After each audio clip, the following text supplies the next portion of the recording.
the Finance Committee meeting for December 14th to order. And roll call will be Alder Johnson. Here. Alder Galvin. Yep. And Alder Corpus Stacks. Here. And Alder Dorf is here.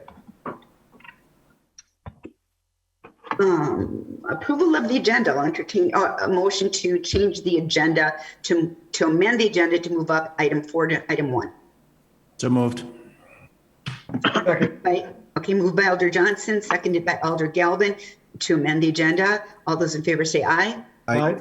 Aye. Opposed, nay. Motion carries. Now I'll entertain a motion to approve the amended agenda. So moved. Approved. Second. Third. All those in favor say aye. Aye. Aye. Motion carries. The agenda has been amended. And approval of the minutes. Entertain a motion to approve the minutes. So moved. Second. Motion by Alder Johnson, second by Alder Corpus Stacks to approve the minutes. All those in favor say aye. Aye. Aye. Opposed, nay. Motion carries. On to item 4, which has now been moved to the first item. And it is a request by Alder Brunette to the Finance Committee, which states, create a resolution to allocate unspent revenue from the 2021 Cooperative Governance Agreement with the United Nations to pay down city debt or towards hiring a civilian crime prevention specialist with the police department for 2022. Alder Brunette. Yeah, thank you, Chairman, and thank you for moving this to the front of the agenda. I appreciate it. I mean, there's no surprise that I'm against using $100,000 of the exit or the unbudgeted revenue from the Oneida Cooperative Governance Agreement rebranding. I think that it could be used for much better things. I understand the mayor's desire to bring forward the rebranding, and he went through the proper channels, of course. And so having said that, I think that it is up to the council if we have the unbudgeted revenue that can be allocated towards something, that we should look at other ideas, things that, in my opinion, a greater majority of the citizens of Green Bay would want or need from their city government. And so the two ideas before you are two ideas that I had. The spending down city debt, according to Director Ellenbecker, may not be as easy as I thought it would be based on an email she sent me, and I'm fine with that. When we look at the number of shots fired incidences in the city of Green Bay, 79 for this calendar year, I think that the city of Green Bay use the revenue that we have to a position that can help reduce crime activity throughout the city. And one area that I think we ought to spend the money on is a civilian crimes. I asked Chief Davis this question when we had the press conference a few days ago. We know it's hard to hire officers right now across the country, and Green Bay also is having difficulties hiring sworn officers. So I thought a position that is civilian in nature, that can work with community groups like neighborhood associations, church groups, neighborhood watches, I should say, other entities throughout the city, to be a liaison between the police department and the greater community. These are not positions that are uncommon. In fact, just real brief, I did a little research in San Jose, California. They have quite a few of these sorts of. So that's what I would like the funds to be spent on. I understand that it cannot be allocated for this year, according to that same email that Director Ellenbecker sent that I referenced. He had mentioned that the funds could remain in the contingency fund at the end of the year, and then beginning of the year, the city council could allocate those funds towards other ideas, and that includes the civilian crime prevention specialists. So those are my. A clarification for you then. Sure. So we would have this position for 1 year, and then we would no longer have funds. So right. We're talking about hiring someone for a single year, because Unless otherwise we have to hire them. Yeah, and thank you for that clarification. One thing to keep in mind is that we have the $1 million of the crime prevention dollars from ARPA. I know you'll be voting on roughly $1 million of that. So technically we could do it. It's worth it, in my opinion, even if it's just a limited term employee. Organizations, including Green Bay, have used limited term employees quite often. So I think the benefit to the community would far outweigh the fact that we would have to worry about funding it for another year or terminating the position. So anyways, those are my introductory comments. I think I've kind of laid out my case quite well, and now I'll leave it to you to discuss. Committee, whoops. Can you hear me? Yes. It says mute on my screen. Okay, committee, questions? Yeah, right off the top of my head, if we were to somehow find other monies for the rebranding, would you be in favor of that? All right, is that a question for me? Yeah, it's absolutely. You're the one that's bringing this forward. Yeah, I mean, the rebranding idea is out there, obviously. I've shared my opinions. If the rebranding initiative is to go forward, my opinion is that it should go through the November budget process this coming November. I think any excess revenue, now that we know we do not need those funds to balance our budget at year end, should go to fix the main issues that our city government is facing.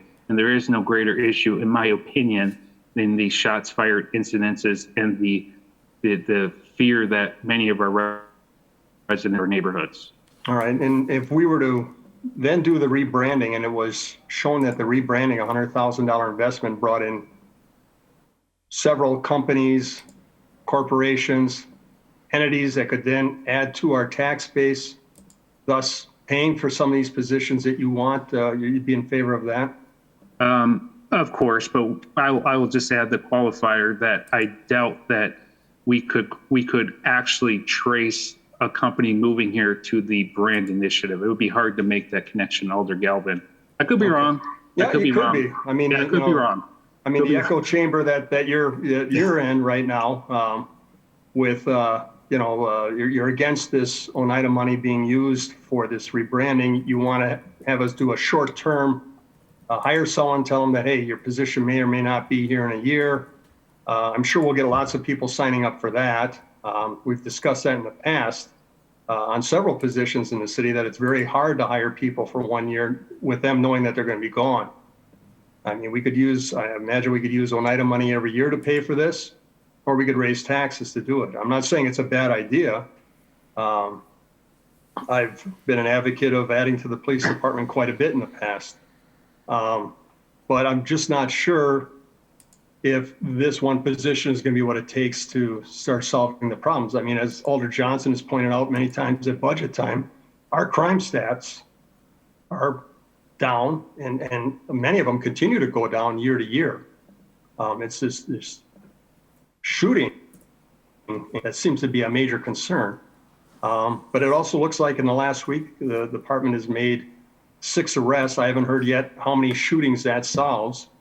And that'll be interesting to see as we move forward. But I guess I'm just concerned that, it seemed to me that you were upset with the way this was proposed at council, almost like you felt we were being backdoored.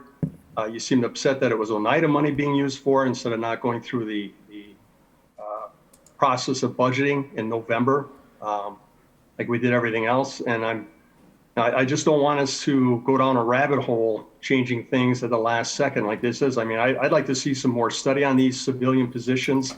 And actually, if there's any way of showing that they've had any positive impact on the communities that they're in, as opposed to, well, and as the chief will tell you, a lot of times it's hard to tell why crime goes up and crime goes down.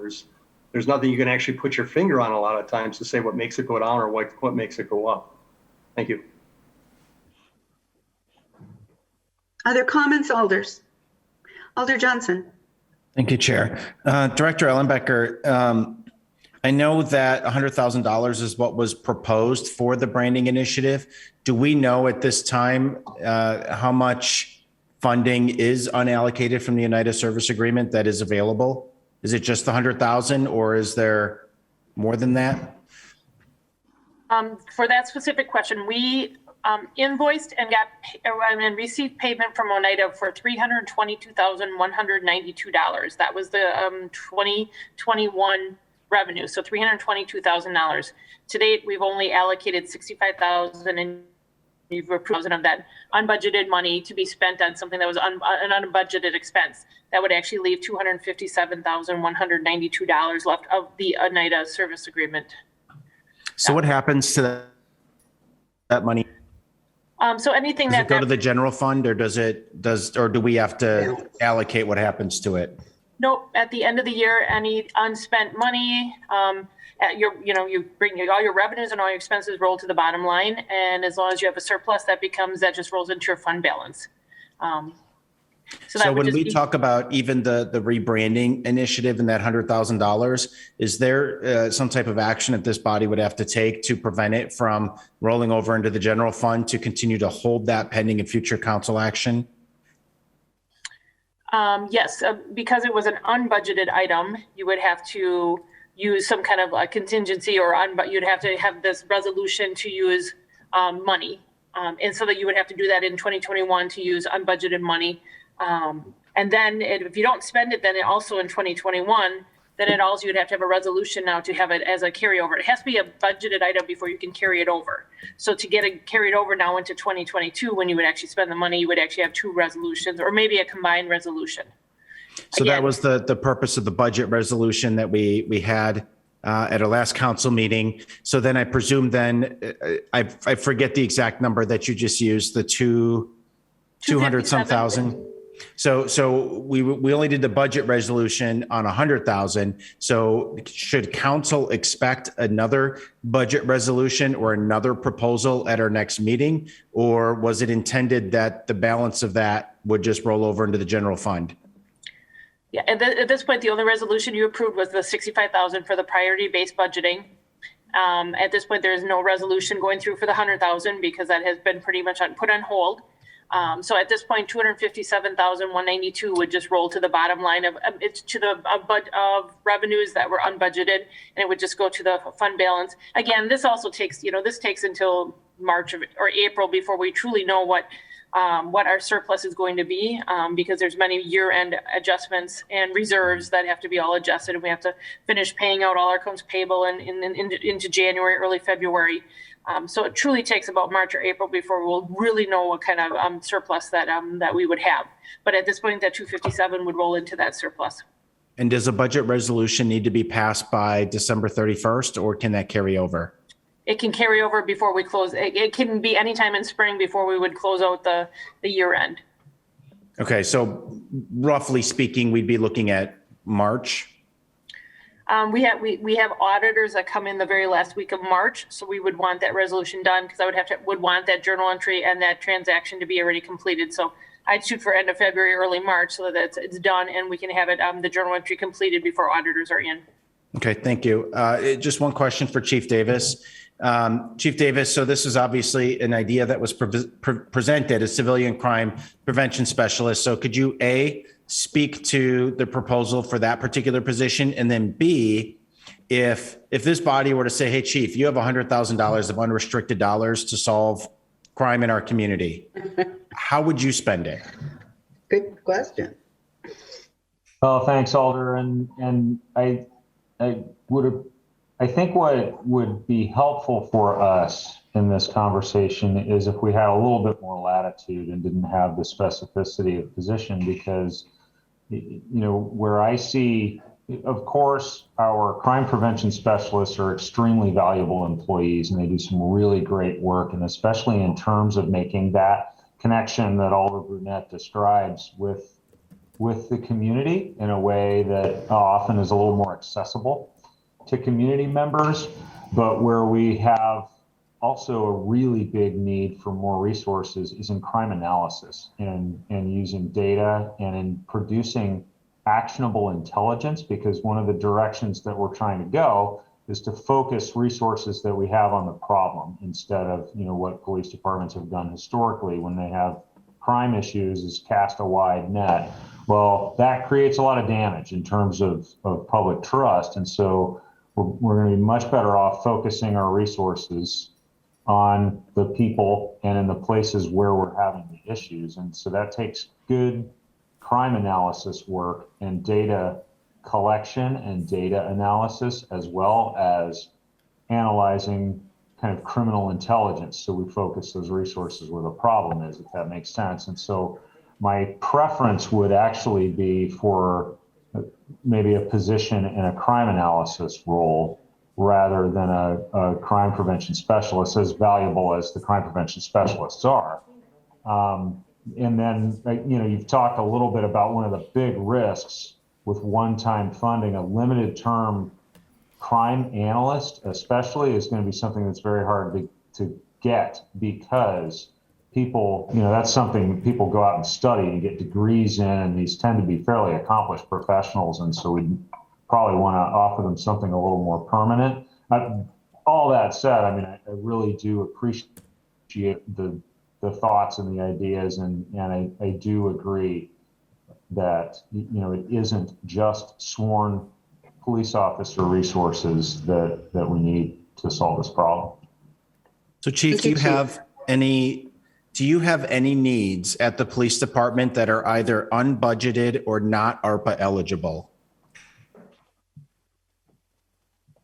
At this point, not really, because we're, the other thing that complicates this discussion for me is that we're in the process of establishing our key performance measures that we want to look at, so that we can have a really good, solid, data-driven business case. So I can come back to you, as I've mentioned before, in the budget process and give you, a really solid, well-reasoned resource ask if we realize that we need more resources, if that makes sense. So, I do have salary savings I probably could reprogram. But all that being said, I would have a use for another crime analysis position. And that is one that, we might be able to fill more easily than a police officer. I guarantee you that I need more analysis resources. I'm just not ready to tell you how many more sworn resources I need. Okay, thank you. Before you speak again, Alder, I just would like people to speak, at least have a chance to speak once first and then come back. So Alder Corpus Dax, do you have something to add? I appreciate where Alder Burnett's coming from with this. I'm still comfortable with using the $100,000 towards the rebranding initiative. It's necessary. I didn't need convincing. I want to talk me into this, and one look at our how we present ourselves. We're more than just the Packers, and we need to present ourselves as more than just the Packers. Branding is a big deal, whether we like it or not. Image is a big deal, whether we like it or not. Green Bay doesn't put its best foot forward. It doesn't. I'm still in favor of it. I would have been fine voting in favor of the resolution, but I was last week, but I was fine holding off until we had more information and talked to consultants. But I'm in favor of it. Thank you, Alder Corpus Dax. Alder Gerlach. You want to hear from someone who's not on the committee at this point, or no? No, I'm going to speak, but I thought I would let you go first. Okay. I just want to take one more stab at trying to explain the breadth of rebranding. It's not just a new logo and a new tagline. There's a huge effort that needs to be put into discovery. And discovery means going out into the community intentionally to rediscover all the good qualities, all the selling points, all the strengths of the city. And if that hasn't been done for 20 years, if it even hadn't been done for 10 years, just imagine how the city has changed. I just can't tell you enough the wonderful qualities and attributes of this city that are just taken for granted, and therefore they're not promoted. When I moved back here in 2018, I started hearing right away, we have to attract more talent, more workforce.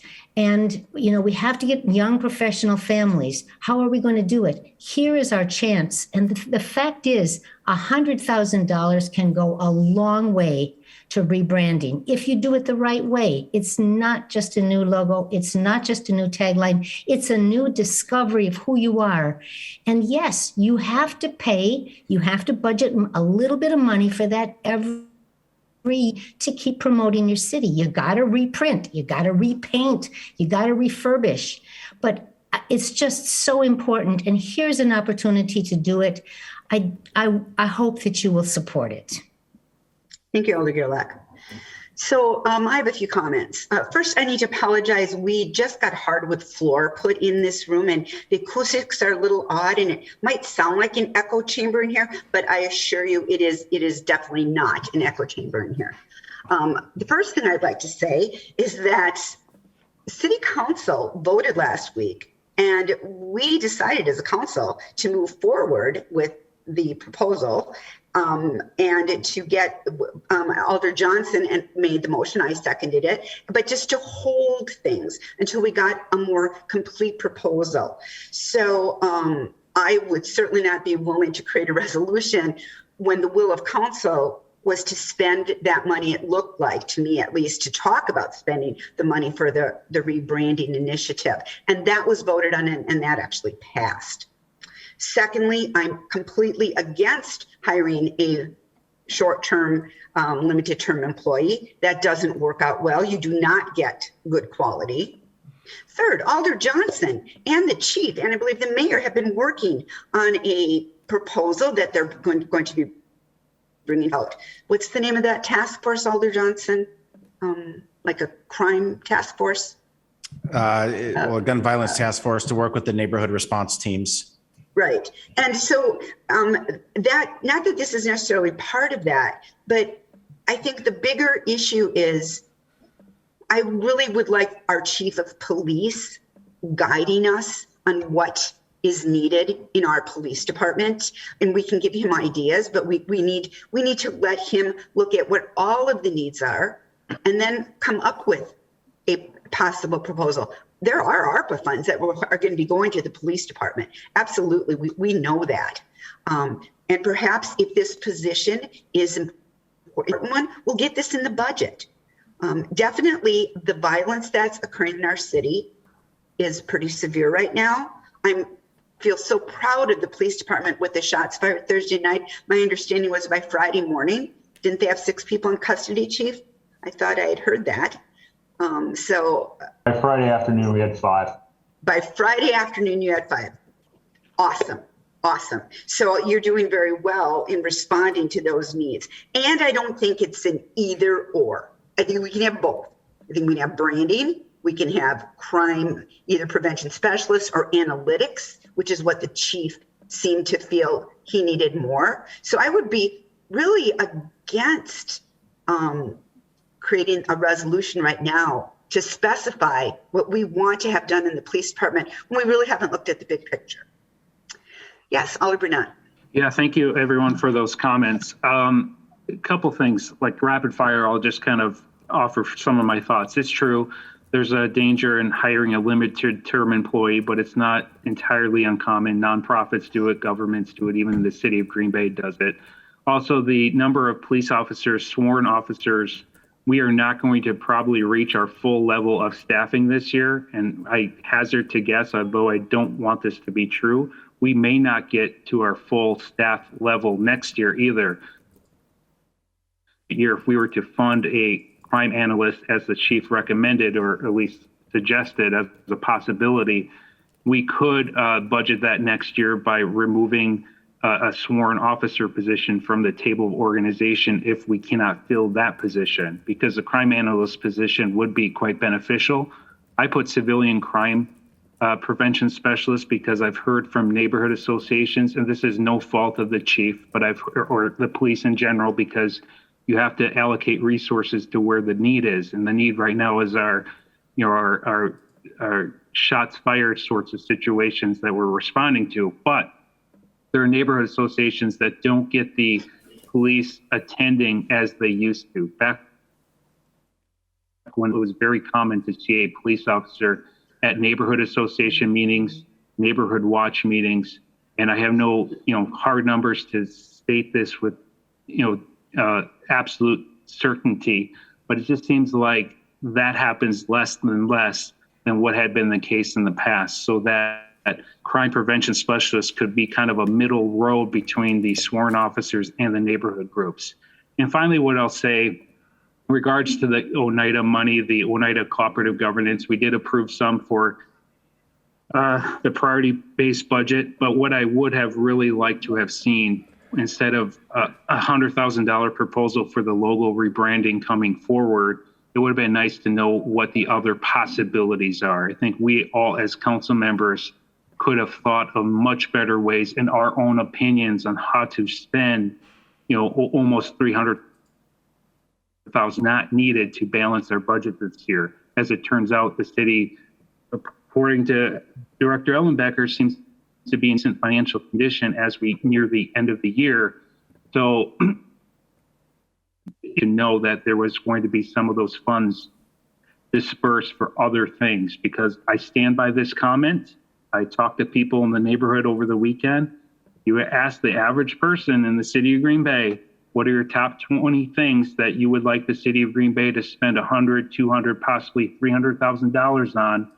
No one really has branding in the top 10 to 20. Now, of course, maybe they do now because the mayor brought it to our attention. But to get us out of this, and you can make whatever suggestion you want as a committee, but it would be nice if we just carried the funds over into the beginning of the year, and then we can figure out how we're going to spend those once they're in contingency. So maybe they stay in contingency as a whole, or maybe my idea gets brought forward, or maybe we fund park improvements, because that would help decrease the crime rate in some of our inner city neighborhoods. If kids have things to do in parks, newer playground equipment, look at adding staff to our playground program if the school district's not able to fund it as they said they would. So anyways, just carry the money over into the new year, and then I'm gonna keep bringing ideas forward, because I think that there are much better ways to spend $100,000 or more dollars on true needs in the city than what has been proposed. So thank you for listening to me. I appreciate it. Alder Johnson. Thank you, Chair. There is one point that I was going to make, and Alder Burnett actually beat me to it, which is I do think, to most of council at least, the notion that we would have $322,000 of unbudgeted income that could be allocated towards projects. I don't know that anybody was really thinking about that could be an opportunity. And of course, the mayor has had an opportunity to bring forward. I don't know at this time that council sufficiently had that opportunity. So with that in mind, I would like to make a motion and a suggestion. My motion would create a budget resolution to carry over that unbudgeted revenue from the Oneida service agreement. So if we've already allocated 65, the balance, I believe, would be roughly 257, and that we carry that over into contingency. And then the reason I make that motion is because then if the branding initiative can stand on its own weight and that can pass a motion, well, then you've got the funding there. And if there are other ideas that members of the council would like to present and to consider side by side, there's the opportunity to do that as well. And then we have at least a couple months then to contemplate that and do that. But I think in either instance, we're covered, and it gives everybody the opportunity to make suggestions. So that is my motion. And, Director Ellenbecker, is that accurate then? What Alder Johnson said, we just can put it in contingency and then we'll have it if we want to use it? You are muted. Oh, yeah. Yep. Okay. I have to think about that. I have to just double check if that is what we can do. Why don't you double check? I'll let Alder Galvin talk. Yeah, I'm not going to be able to get an answer for you now. I'd have to look at state statute and look some things up, but it will automatically go to fund balance. But I see what Alder Johnson is saying. If it goes into a contingency, for next year, we have a contingency account within our budget. That's only $150,000. Or did we raise it to 200? 200. So there's you have money already in a contingency account or for something we haven't budgeted.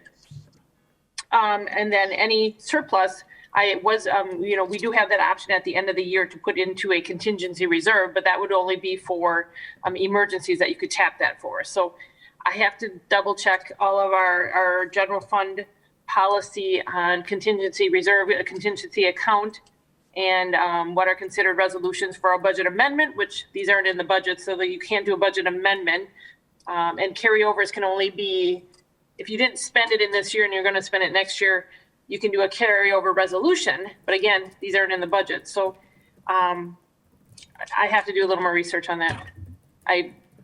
Either way, the money's going to go to the fund balance, and potentially you could use next year's contingency account of 100,000 for the branding.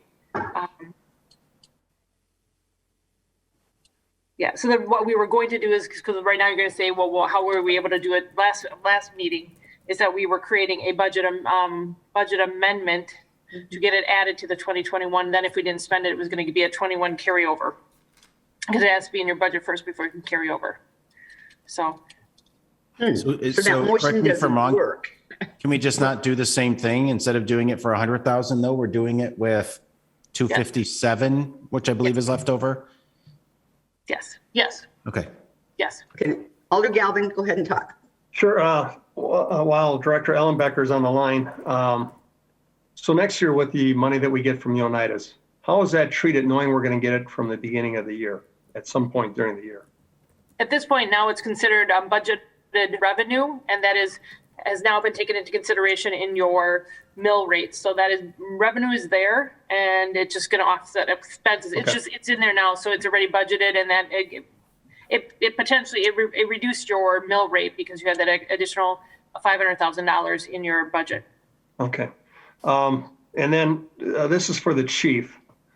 What is, out of our table of organization, how many positions are sworn officers? We have 187 sworn positions, which is everything, including supervisors, Sure. detectives, patrol officers. Sure. And how many positions are open this time, meaning that there's no recruits in the system being trained up or anything else like that? How many positions are not filled right now?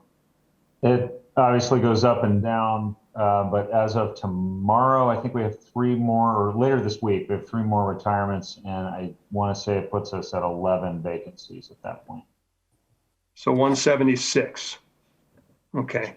And I don't know if the chief, if you can answer this, or Director Ellenbecker, what's the current status then of wages and salary? What are those monies that are in excess right now from these open positions throughout the year? Rough guess, spitball. I don't have that information in front of me because, of course, there's other accounts that have been increased, your overtime and some of your other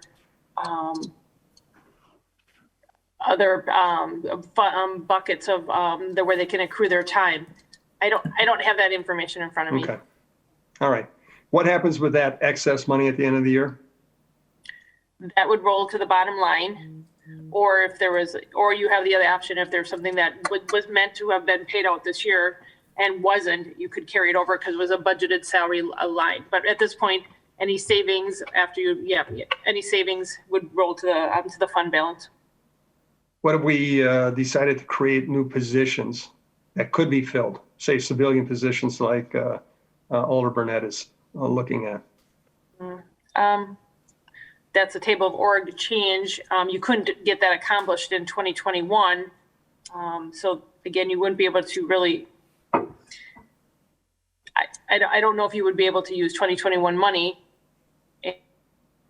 and create something that's going to happen in 2022 again, unless you go through several resolutions.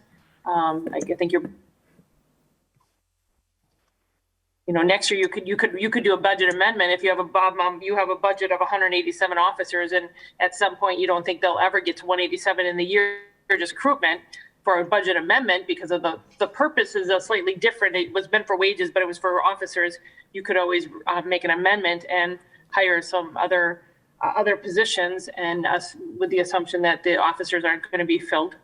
Okay. Chief, how many CPs do we have in the table of organization? I believe it's 11. 11. And I mean, you're new here. At one time it was 16. They've been reduced, in my opinion, dramatically. And their effectiveness has been greatly curtailed because of that. I know there's only two assigned to Charlie District, which encompasses most of my district. Two good guys, but I think they're stretched pretty thin. And I think this, like Alder Brunette was saying, there's a lack of a lot of these community meetings where, especially now, it'd be nice to have them there. I know at one point it was kind of being shuffled off to the civilian service officers. And you're looking at creating sounds like another type of community police position?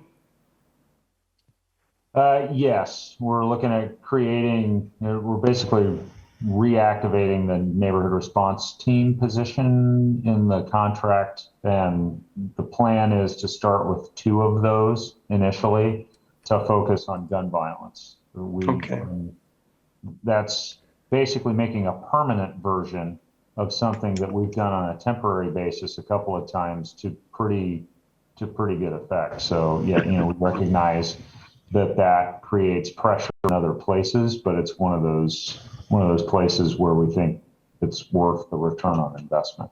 All right. It's with the neighborhood response team was pretty positive in that we didn't have to go by seniority. The guys we picked were go-getters. They went out and they hit it hard, and they did a pretty good job of it. My concern with specialty teams, and this is with any specialty team, is that you get drug officers who don't think they have to do any other police work because they're drug officers, canine officers that don't have to do traffic enforcement or work accidents or domestic violence because they're a canine officer. And I mean, you see this not only, and I've seen it not only in our department, but this is something that I've read quite a bit on in many departments throughout the United States where officers get locked into this silo and, they get this idea after a while that that's just not my thing. And so I'm concerned about the fact that we're not beefing up the CPs to where they used to be. And yet we're going to create a contractual issue here where now we're going to have positions that are going to be permanent. And once they're permanent, we know that changing that contractually is hard, very hard. And I mean, the personnel committee has dealt with that for the last 2 years now, and they know how hard it is to deal with contracts that's been involved with them. So I've got some real concerns about that, but I do like what the neighborhood teams have done in the past. So I mean, that's very positive. When it comes to crime analysis, and I mean, the 2 people we have there, I think, do an exceptional job. And unfortunately for them, even with the amount of school we've tried to put them through over the years, it's been kind of learning by, mistakes and things happening right and things going wrong and having to start over again. I know it's been a lot of problems with our computer system. When alders still go in there and ask for analysis of information, we get the answer that, oh God, I don't know how we're going to be able to do that with what we have here. So besides personnel, is there also hardware, IT and things like that you think you upgrade, improve, expand in that area? Probably, although, one of the questions I have about that right now is the GERP system, GERP, that we use seems to be better than previous. What I'm hearing, in the few months that I've been here is that is meeting our needs better than previous records management systems. And, the one thing I'm still trying to discern is whether we're getting all of the potential out of that system, because sometimes you find out that you actually have a very good records management system, but it's just making sure everybody who needs it has the training and the ability to get all of the things that you need out of it. Just what I've observed since I've been here, from seeing the experts in crime analysis and the data that they're able to get out of it, it's pretty good. Just based on my experience with other records management systems in other places, there's always room for improvement there, and you're never going to be completely satisfied, but it seems to be getting the job done. But certainly as we develop those key performance measures and find gaps in our data collection ability, we have to then decide, do you modify the GERP system to get what you need, which is going to be a lot cheaper and a lot easier on the organization than going to a new system, or is it a system? But probably the preference is always going to be to modify the system that you have, which is one benefit of the GURP system is that that's easy to do because the person who programmed it is still here locally. And I agree. I mean, I've been very impressed with GURP. I think it's neat that other communities are using it and we can share that data, which makes doing crime analysis so much better. But it's only as good as what you put in to it. But it's just, I've been somewhat stymied in the past when say you ask for something as simple as traffic stop information. And you're told, well, that's going to be hard to do because, we don't record this information like we used to and things like that. And I understand that takes some time. I'm certainly not suggesting we replace GURP. Boy, there'd have to be something really special out there to consider that. But I'm just saying it, as you're still doing your analysis of the department and, determining what your needs and everything are. And I'm looking forward to seeing, what you finally come to and what your requests are going to be. Thank you. Well, thank you. Just one point, when you talk about traffic stops, some of that kind of data that I think you're looking for comes from the computer-aided dispatch system rather than GURP, and that's not our system. My understanding is that belongs to Brown County, and so we're kind of at the mercy of the system that they use and just trying to find workarounds for some of those issues. But yeah, it's... Alder Galvin, don't you know, isn't there a history with the GURP? The history with GURP, to me, is unbelievable. It's been excellent. But again, like the chief is saying, there may be a treasure trove of information we haven't learned how to tap into yet. Got it. Okay. And I mean, just the fact that we have the pawnbroker system where we can find our stolen items in jurisdictions all over Northeast Wisconsin with any department that's, in the program with us. Everyone shares everyone's information. So I think the chief's right. I think with more staff on hand, we can do a lot more research and data collection and analysis and determine who these suspects are or who future suspects, could potentially be. I mean, today's victim is tomorrow's suspect. Today's suspect could be tomorrow's victim, and how that information works in with itself is it's all there. It's just waiting to be mined. Okay, so we've traveled down a little road here. Okay, so let's go back to the motion, which we actually couldn't maybe make that exact motion, right, Alder Johnson? It didn't get seconded. I think we were just substituting the amount, right? Okay, say it again then. Say the motion again. Sure. My motion is to create a budget amendment resolution that would allocate the estimated $257,000 of unbudgeted surplus from the United Service Agreement and allocate it to the 2022 contingency fund. And that's it. And then the intent is that we can bring forward proposals, including the RFP for the branding initiative. Those could be brought forward and handled on a case-by-case basis. So, Director Ellenbecker, that was okay that it could be going into the contingency fund. That was the part I thought you weren't sure about, but. Correct. I just want to mention one more thing that I just didn't bring up before. I mean, at this point, you're right, there was $300,000. We were only using a portion of that money because we do have overages in other departments like fire department. So at some point we have to make sure that we have enough money from all of our departments to make up all the overtime for fire. So I can't tell you exactly what our carryover will be at this point. It looked like there will be a surplus. And so, but back to the motion that you just meant. Yeah. Contingency account, I can't take 2021 money and automatically move it to 2022 contingency. You want to be able to, you would have to make a budget amendment, but you'd have to, I don't know exactly how to do this because the last item was a specific item and it had expenses related to it. And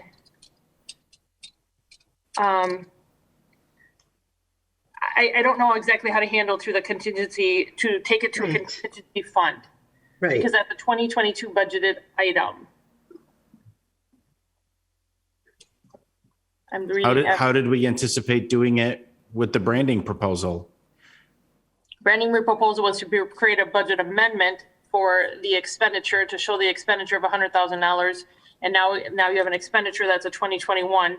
knowing it couldn't all be spent, then we would be doing a carryover resolution. But there were dollars, there was expenses related to it. You're just saying so I don't know if I don't know if I can answer that right now. I have to do more research on that. I apologize. Could we make the motion and make it contingent upon finance and legal review prior to the city council meeting? Is that a possibility? What happens if there is not enough surplus? Well, I think we're faced with that same dilemma right now, whether we're talking about 257 for this allocation or 100,000 for branding or 65,000 for budgeting software, right? Correct. That same question exists no matter what. Correct. Okay. Yes, certainly we could do it. I'm contingent on finance and law approval or review. So should the words contingency fund still stay in the motion? Yeah, I'll leave them there. I think Okay. my intent is to give us the ability to determine, at a later date, what expense account those will go into, right? Right. Is there a second to that motion? I'll second that. Okay, second by Alder Galvin. Alder Burnett? Yeah, thank you. And I like the motion. I appreciate the motion, Alder Johnson. I think it allows the finance department and the law department to kind of look into it a little more. I am a little concerned, though, that if we had a little over $300,000 for unbudgeted revenue, that 100 was used for the low branding initiative. My apologies. But then 60 or 70,000 for the priority-based budgeting software program. And then Director Ellenbecker said that there could be some overages in the fire department. I'm a little concerned that $100,000 proposal was brought forward knowing that the end of the year, expenses were not fully accounted for. I mean, from a city council perspective, I have concern about that. That would have been nice to know at the day we made that vote, because possibly some of us would have made a little different vote on the 100,000 proposal or idea. Anyways, that's neither here nor there. I just thought I wanted to share that seems a little strange to me. Thank you. Director Ellenbecker, do you have any response to that? At this point, I just don't have a thorough projection. I just can't. I don't know where exactly we're going to be. It certainly looks like we are. It's certainly projected to be favorable. I just don't know how favorable our surplus will be. Right. And how would you? I mean, no one can see into the future. We don't have a crystal ball. We don't know how much money needs to be spent exactly. Just like I don't. I'm hoping in my personal budget, I got a little left over this year. I think it would be great. My tax bill it went up by 34 cents. Wow. I'm pretty impressed. Okay, back to this. We have a motion and a second on the floor.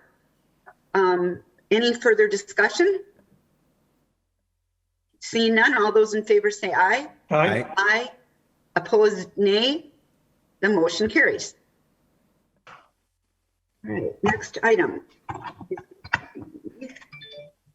Oops.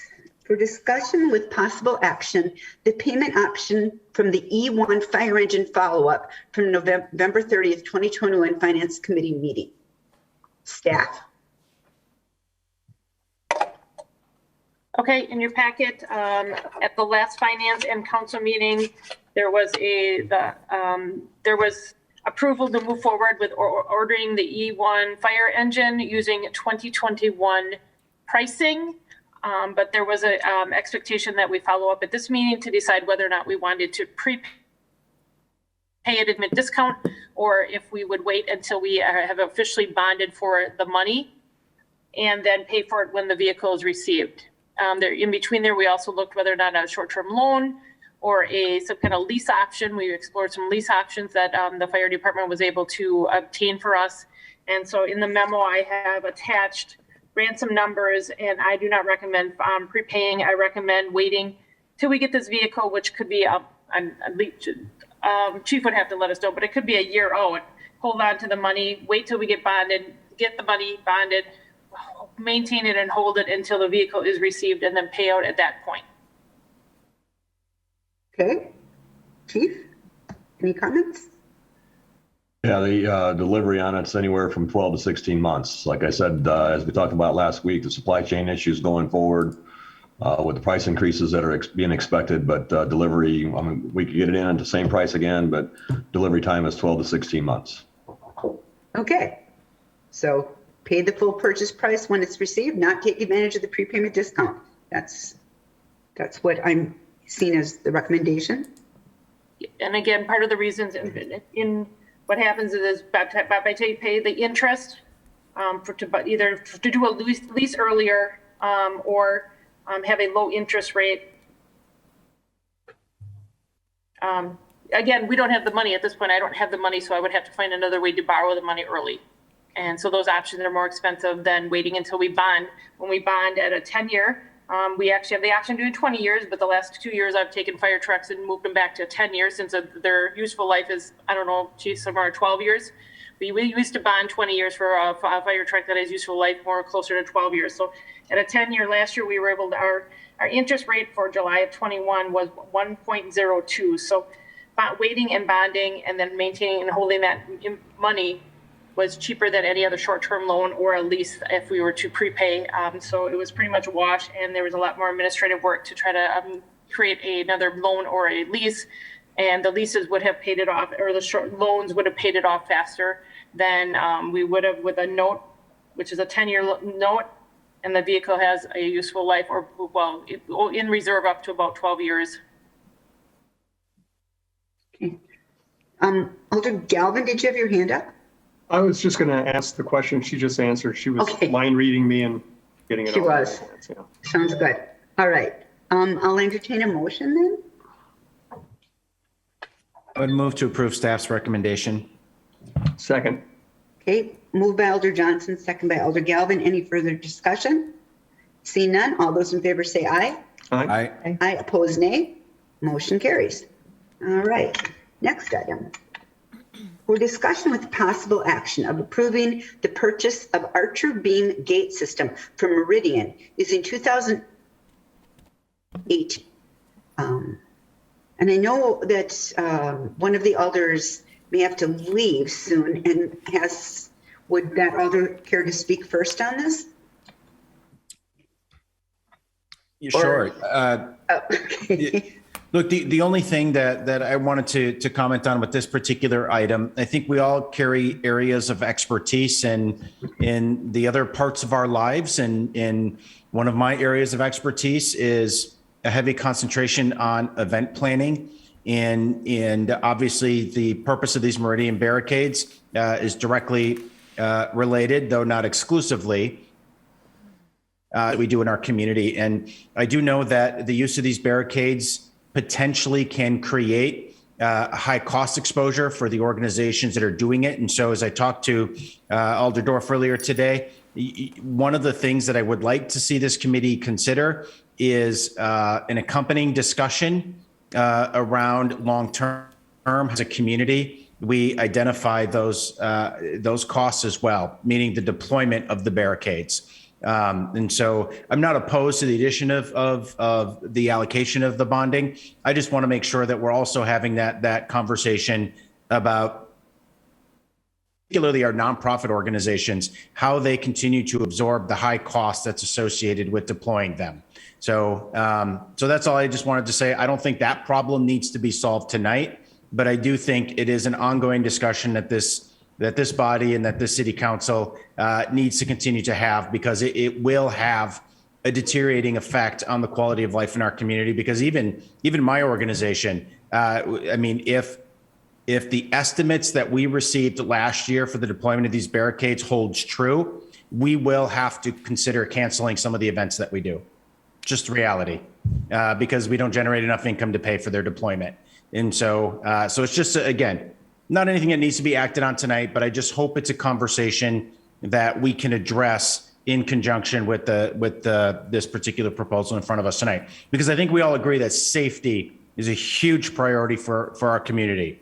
So there's no objection, no conversation, no concerns on that end. I just want to make sure that we're having that other sidebar conversation as well. So that's it. And I have to say that I had a conversation with Alder Johnson, and I really agree. And I know he said we don't need to have this conversation tonight, but I really think we need it on an agenda because I believe that there could be some city support, especially for the nonprofits.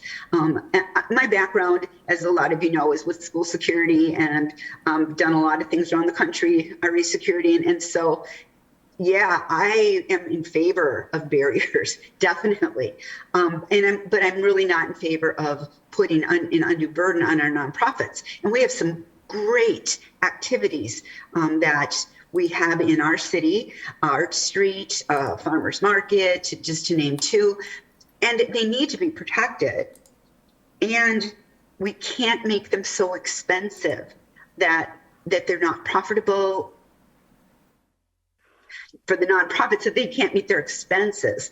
So I know this is only about buying some more barriers, but do we need to incorporate a discussion about how if we get these barriers, then how do we support their use? Does that have to kind of come along at the same time as getting the barriers? And I'm open to answers. Yeah, I think we can submit maybe a future communication on that, because I do think it is a holistic conversation that goes beyond just barriers, right? We talked about this on the phone a little bit. There's event permits, there's the cost of security, there's street closures. So, and it is a matter of, the need for the city to obviously account for those expenses relative to what our community values in terms of having those amenities available for our public to have, the amenities being the events. And this is not just the organization I run, and that's why I want to be very clear about that. I don't have any stake in this game. From a budgeting perspective, my organization, if that's the cost, right? Then we'll make other decisions. But I do know that it is affecting a lot of other organizations in our community. And, one of the discussions that actively occurs is, okay, do we just take it off of public spaces and just move it onto a private lot? Because then you're not subject to any of those things. Now you don't have to take an event permit. Now you don't have to put up the barricades. Now you don't have to have police security, and you can run events basically unregulated simply by having it on a private parking lot. And that doesn't serve the public very well either. So that's why I think that because there's so many other things involved with that piece, I do think it merits its own agenda item, its own discussion. Okay. But obviously in this instance, the purpose of authorizing more of these barricades, from the way that I read the motion, was that some of these events probably do require, tightening up a little bit, which I presume means the deployment of additional barricades. So, which of course would mean more cost. So that's why I just want to make sure that there is, again, that sidebar conversation that's occurring. Thank you. Other discussion? Yes, Alder Galvin. I'm going to jump right in on this and agree with Alder Johnson on much of this. I mean, we've had discussion at budget time. How do we pay for these things? We're going to pay whether we put it on the levy. We're going to pay whether we put it on stormwater rates. We're going to pay. Someone's going to pay. It's the buildings, businesses downtown paying for special events or whatever. I'm not arguing that we don't need these barriers. I mean, if it's predictable, it's preventable. And I think anyone in law enforcement or a fire service can tell you if it's predictable, it's preventable, even if it's high risk and low frequency. You just don't know what you prevent. You put those barricades up and maybe that just prevents some guy from thinking he can do it and he takes his business elsewhere. So I think we need to have these things for our community, but at the same time, we don't want to lose these things that make our community special. People, Green Bay's tax levy is twice that of anyone in the surrounding communities. And so I always ask, what does Green Bay have that these other communities don't have? And we have Art Street. We have fantastic farmers markets. We have sporting events. I mean, we've got a lot going on here. And having these things available to make people feel safe and actually to be safe is important. Because someone comes crashing through one of these things, and that could shut that event down forever. And then you become that place where this thing happened. But at the same time, we don't want to break, the tax bank, trying to support these and these different departments, DPW, fire, police. They have budgets that we hold them accountable to. And if we don't give them that money to run these, then we have to find the funds somewhere else. So I think Alder Johnson is absolutely correct. We have to have a really robust discussion on this, and we can't be thinking just a year or two down the road. We got to be thinking, how can we solve this 10, 15, 20, 30 years down the road and make it work for us? Thank you. Thank you, Alder Galvin. Any further discussion? I'll entertain a motion. Motion to approve. Okay, motion to approve by Alder Galvin, second by Alder Johnson. All those in favor say aye. Aye. Aye. Opposed, nay. Motion carries. We'll get the Meridian Archer Beam Gate System. Then item 3, for consideration with possible action, the approval of the American Rescue Plan within the crime prevention and neighborhood enhancement category for $971,358. And staff. Alder Dorf, just because I have to leave, can I just say really quickly? Yes. I fully support these proposals, notwithstanding, whatever staff might share by way of additional information.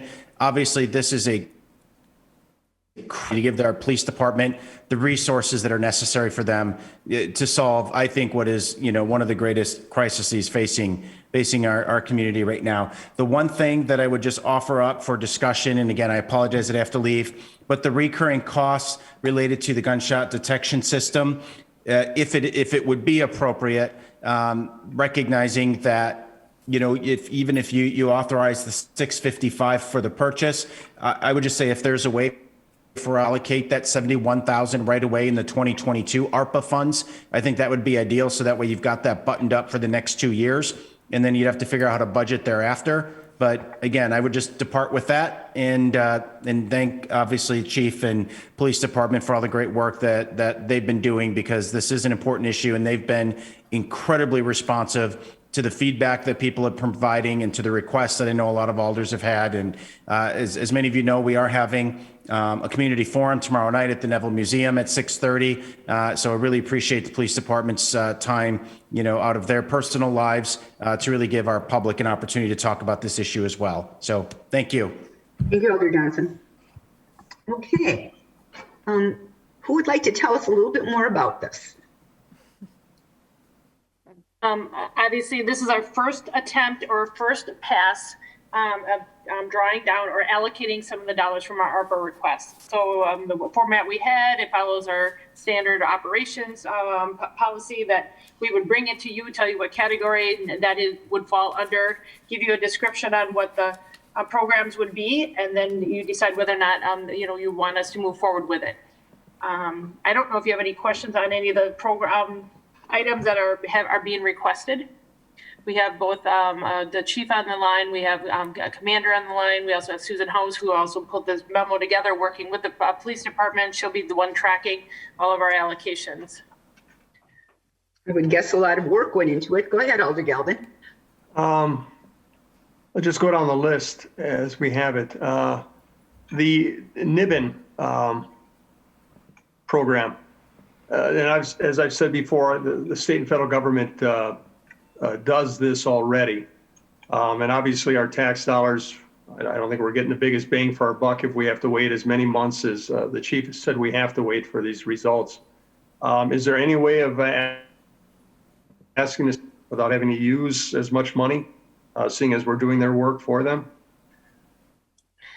So Alder, I will defer most of the answer to that question to Commander Abel, who has the lead on the NIBIN program, but I'm not sure how successful we would be in getting someone else to analyze this evidence for us as quickly as we're able to, and we're able to use our own equipment and then be able to get leads on cases on timelines that you and I have never seen before in our respective careers. But I'll let Commander Abel weigh in on that if you don't mind. Sure. I can answer some of that on the state being able to do this. It would take them 10 months to a year to take all of the shell casings that we have submitted so far in the past, since October 6th. It would probably take them 10 months to a year to get us back the leads on those. Simply because, number one, they don't have a NIBIN machine. They would have to test fire each gun, have a firearms examiner confirm that the test fire from the firearm matched the shell casings that we sent down. This is a national database. So there's over 4 million cartridge cases in this database, and we get results back on a high profile case within 6 hours. I'm not gonna wait 10 months in order to say, hey, this shell casing is related to this crime here. Now go follow up on the leads. Well, we can get that in 6 hours. Most of them are coming back within 24 hours on the lesser, I wanna say lesser high profile, but they're not, everything's high profile. But are compared to a homicide, we're getting that information back within 24 hours. And we just don't get those type of leads back if we send it to the state. All right, and that's kind of sad that, we have a legislature and a Senate that consider themselves to be pro-police, and yet they have nothing in place to help us solve these crimes. I'm fully in favor of it, but I was just wondering if there's a way we could maybe have the state help us, since a system like this, I would imagine we'll start getting requests from other agencies that assist them if we have the time and the staffing to help. The surveillance trailer, I've seen some of those in some other communities. Does this mean the armadillo and whatever else we had out there that was nothing but a magnet for tagging and for rent signs and that are finally pitched? Yes, sir. Okay, and so we'll actually have video and document so that when they get tagged in the future, we can actually maybe make some arrests and that kind of stuff. Okay, that's good to hear. The gunshot detection system, what is the umbrella area expected to be with what we're looking to purchase? So that is not completely determined yet, and here's why. We're looking at a couple of different systems, and I want to be respectful of the procurement process, and in this case I'm going to recommend that we do our due diligence and that we go through the full RFP procurement process, because there are a couple different options out there. Okay. And they cost different amounts, and there are some that cost less than others, which would allow us to deploy this over a larger area. And so what we're going to have to do is find the sweet spot between how much we can afford and where to put that to get the most return on investment, basically. But we would need to obviously deploy these in areas where we're experiencing the largest volume of the problem. And one thing we'd be very interested in is something that we can move if the problem moves. Okay. And that's just going to depend on the vendor's capabilities.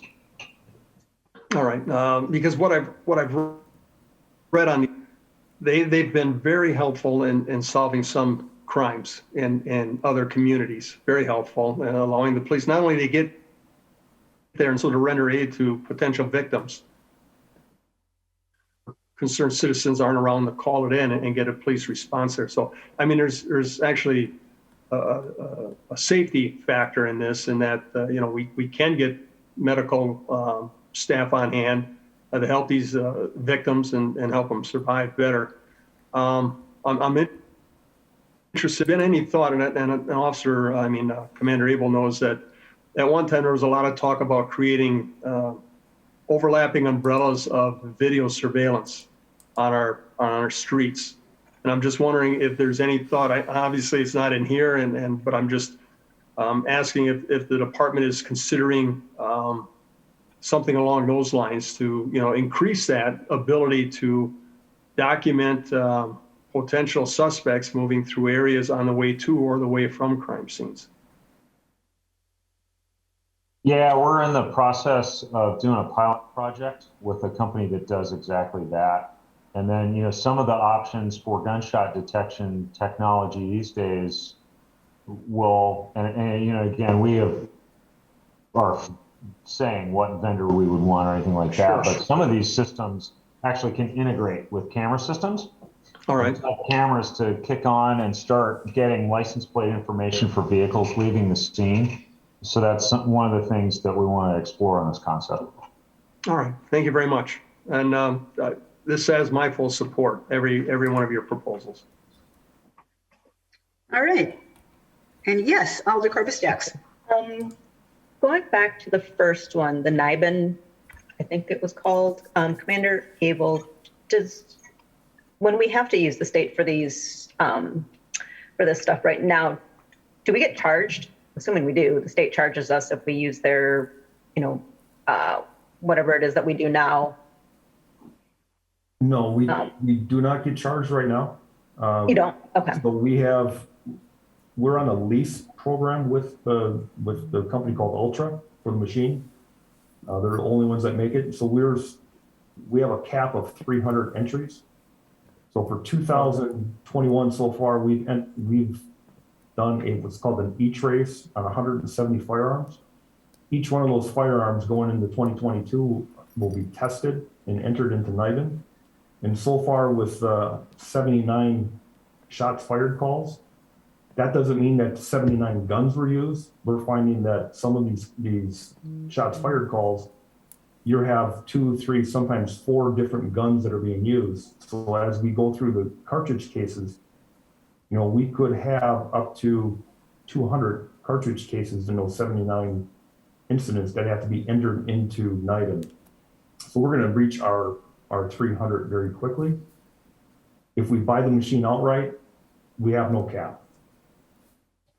Okay. So we can go well above that 300, and we're going to hit that pretty quickly, I would assume, in 22. Okay. Lost my train of thought here. Do any of the other municipalities have, in the state of Wisconsin, use this? There are 4 machines in the state of Wisconsin. Racine just came online. The city of Milwaukee has had one for quite a while. They're getting a second machine just because of how busy they are. And then Madison Police Department has one. There are best practices that we follow and that we sign up for. When we sign up for this with the ATF, we follow those best practices, which means that when a gun comes in, a crime gun comes in, or a cartridge case comes in, we have about 48 hours, 24 to 48 hours to get that cartridge case or the gun test fired, put into the system so that we can have that lead generated back and into the investigator's hand of getting that gun off the street and the person responsible for it. Okay. So I guess my thought with this was if, I don't know if those cities that have them, they allow other municipalities to use that resource. And if so, do they charge? I mean, is this something that if we have it, we allow other municipalities to use it and we add potentially a charge to that so that we can kind of recoup some of the costs for it? We can certainly explore that. I know there are some agencies that we've assisted already that have been turned down by Madison, Racine, and Milwaukee. Milwaukee's so busy they won't take anything else. And I don't know about Racine or Madison. All I know is that one agency contacted us because they were turned down by both of them. Okay, that's it. I'm in favor. That's exactly what I was going to ask, because it's isn't it that $71,000 recurring cost? Yeah, so that might work out. So, all right, at this time, I'll entertain a motion. I think Susan. Oh, sorry, Susan. Go ahead, Susan. I didn't see your hand. Hi, I just wanted to add that the recurring costs that I added to this memo are after the ARPA funds have been used. So once the ARPA funds have been completed, then what are you going to be looking at for financial obligations? That's why I'm including that, because you are the finance committee and I wanted to make sure you had that well-rounded, all the information whenever you're using on these. So if we can get a hold of Alder Johnson and let him know that these are after the fact costs. Okay. Can I just point out one thing on the gunshot detection system that I just want to be super clear on? The recurring costs are estimated, and it's really a maximum right now that we know of $71,000 per square mile where this system is deployed. And that is a quote that we have gotten from one of the vendors. I just want to put that out there in full disclosure so you're equipped with all the facts. But like Susan said, those costs don't kick in until the ARPA funds have been used up. But I want to make sure we're super clear with you on that. So the recurring cost isn't really 71,000 annually then? It's Well, it times depends how many on- miles? It depends on how many square miles we deploy it on. And again, different vendors come in. What we're finding is we've done 2 demos right now with vendors, and I won't mention who, where the high side estimate of the ongoing cost in the out years is $71,000 a square mile. It could be less than that, but we went with the most conservative estimates that we could come up with so that to try to avoid surprises down the road. So it could be less are than most that. of these, is most of the activity within a square mile? It's more than a square mile. Oh, okay. Right. Alder Galvin. As we get ready to do a motion here, we charge other departments for the use of our GURP program. And I'm just wondering, as part of the motion, if we should have it in there that the department, for the use of some of this equipment, if we, and I know that the PD is hesitant to do that because if someone doesn't use our system because there's a charge to it and potentially a crime could have been solved, and maybe one that is related even to a crime up here, I mean, you don't want to stop that kind of thing from happening. But at the same time, when you start looking at reoccurring costs, and if we can kind of keep some of those costs down, do we make as part of that motion that the department research and, see if, as we're moving along, because we're still getting bids and things on that, so to ask for some little bit of reimbursement to cover our costs with this system. Because, as much as we want to solve crimes, do we want the taxpayers of Green Bay shouldering all these costs, especially if we're helping out other departments? And granted, Green Bay's last couple of years with the amount of gunshots and the shell casings recovering is unbelievably high compared to just a few years ago. And obviously the communities around us don't have anything near what we have.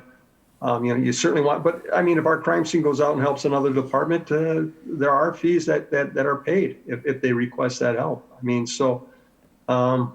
we make that part of the motion here, or is that something we just try and address later on, or we just let it go? Brown County charges the city for everybody, for every head we put in the county jail, for every night we get charged a surcharge. I hear what you're saying, Alder Galvin. I don't know if we can come up with an answer right now. Could we have the department look and see if other departments are doing it? Not just in Wisconsin, happening in other areas of the United States. And if they are, how are they handling it? And I would also suggest we don't set up that shot detection near the east shore of the bay during goose season. No kidding. Oh God, we live on the east shore of the Green Bay during goose season. Shots all the time. All right, so. I have one more request. Sure. Yes, go ahead, Susan. I would just request that you use the file numbers in your motions and or have 4 separate motions just for ease of record keeping of each project. And the file number for the gunshot detection system, it has an X there and it's actually a 3. 12-3-001.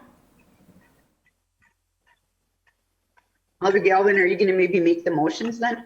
Yeah, I'll see if I can find these numbers on the. Okay, yep, I see it. Okay. Okay, I'll make a motion for item 9-2-007, which is the NIBIN for approval. Is there a second? Yep. Second by Alder Corpus Dax. All those in favor say aye. Aye. Aye, opposed nay. Motion carries. Motion on item number 9-1-008, which is the recruitment and retention monies. Motion to approve. Second by Alder Corpus Dax. Motion by Alder Galvin. Further discussion? Seeing none. All those in favor say aye. Aye. Aye, opposed, nay. Motion carries. Okay. I'd make a motion that item number 9-2-009, the law enforcement surveillance trailer, be approved. Second. Moved second by Alder Corpus Dax. Any further discussion? Seeing none, all those in favor say aye. Aye. Aye. Aye, opposed, nay. And, Motion carries. And Chief, I'm excited to see how this works out. And if it does, at that cost, I see no reason why we couldn't entertain getting more if you think it's necessary in the future. And then I'll make a motion on item 12 dash, you said 3? 3-001 gunshot detection system be approved. Second. Okay, second by Alder Corpus Dax. Further discussion? Seeing none? Aye. Aye, opposed, nay. Motion carries. All right. Thank you. Took care of that item. Now, informational, the contingency account is at $104,650. And then the next finance committee meeting will be held Tuesday, January 11th, 2022 at 4:30 p.m. Anything else we need to know, Director? No? All right, should we go to personnel in about, you want to go 5 minutes? Sure. Okay. We'll see you guys I'll entertain a motion to adjourn. Motion to adjourn. Second. Motion to adjourn by Alder Corpus Dax, second by Alder Galvin. All those in favor say aye. Aye. Opposed, nay. Motion carries. We are adjourned.